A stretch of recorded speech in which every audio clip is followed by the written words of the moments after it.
दोस्तों स्वागत है आप सभी का हमारे यूट्यूब चैनल पर। दोस्तों आज एक बहुत ही इम्पॉर्टेंट बात पर चर्चा होगी, तो चलिए शुरू करते हैं। रील बनाने वाले टीचर विकास दिव्यकीर्ति जी का कहना है कि देश में 3000 वर्षों तक पढ़ाई लिखाई पर केवल ब्राह्मणों का अधिकार था, यानी 10% आबादी ने 100% अवसरों पर 3000 साल तक कब्जा बनाए रखा। इसी तरह व्यवसाय पर वैश्यों का पूर्ण वर्चस्व था और जमीन जायदाद व खेती पर ठाकुरों का अधिकार था। इन लोगों ने साजिश करके दलितों को उन्नति नहीं करने दी। अब जब पिछड़े समुदायों को आरक्षण देकर आगे बढ़ाने की कोशिश की जा रही है तो इन तीनों वर्णों के पेट में दर्द हो रहा है। मुझे लगता है कि विकास दिव्यकीर्ति जी को किसी विशेष पक्ष में बैटिंग करने के लिए या तो भारी लालच दिया जा रहा है या तो जानबूझकर एक तरफा नैरेटिव आगे बढ़ा रहे हैं। लेकिन दिव्यकीर्ति जी, आप तो आईएएस जैसी संवैधानिक सेवाओं की तैयारी कराने वाले शिक्षक हैं। इस स्तर की सरलीकृत और आधी अधूरी ऐतिहासिक व्याख्या आपसे अपेक्षित नहीं है। एक सीधा सा प्रश्न है, क्या वाकई 3000 साल तक सत्ता एक ही समुदाय के पास थी? क्या ब्राह्मण ही कंट्रोल कर रहे थे सत्ता? अगर ऐसा होता तो इतिहास में मौर्य, शाक्य, यादव, चोल, चालुक्य, राष्ट्रकूट, मराठा, गोंड, भील, जाट, गुर्जर जैसे राजवंश और शक्तियाँ कहाँ से आईं?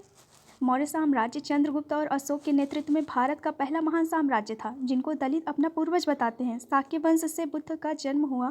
चोलों ने सामुद्री साम्राज्य खड़ा किया।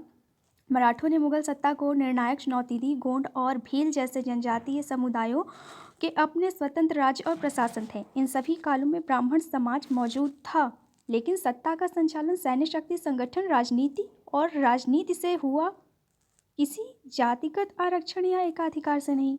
यदि सत्ता सचमुच एक ही जाति के पास होती तो ये विविध साम्राज्य और शासक परंपराएं इतिहास से संभव ही नहीं होती। यह सच है कि वैदिक धार्मिक शिक्षा में ब्राह्मणों का वर्चस्व था, लेकिन यही पूरा सच नहीं है। क्षत्रियों को शासन और युद्ध की शिक्षा मिलती थी। वैश्यों को व्यापार और लेखा जोखा सिखाया जाता था।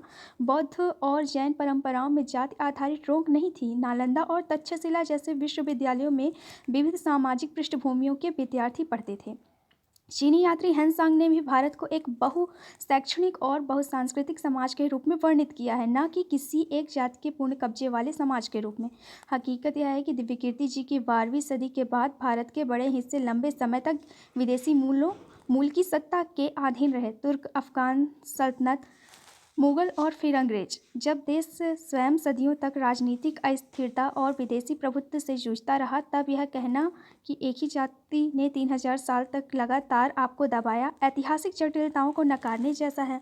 वास्तव में आज एक वर्ग द्वारा सवर्णों के विरुद्ध सुनियोजित प्रोपेगेंडा चलाया जा रहा है, ताकि विक्टिम कार्ड खेलकर आरक्षण को और अधिक बढ़ाने का नैतिक आधार तैयार किया जा सके। दोस्तों, कितने शर्म की बात है कि इन जैसे घृणित मानसिकता के लोग यूपीएससी जैसे एग्ज़ाम की तैयारी कराते हैं। थू है ऐसे टीचर्स पर, थू है ऐसे टीचर पर जो इस प्रकार की बातें बोलते हैं, इतनी ओछी मानसिकता रखते हैं। नीच प्रकृति के व्यक्ति से और अपेक्षा भी क्या की जा सकती है। नीच व्यक्ति नीच ही होता है।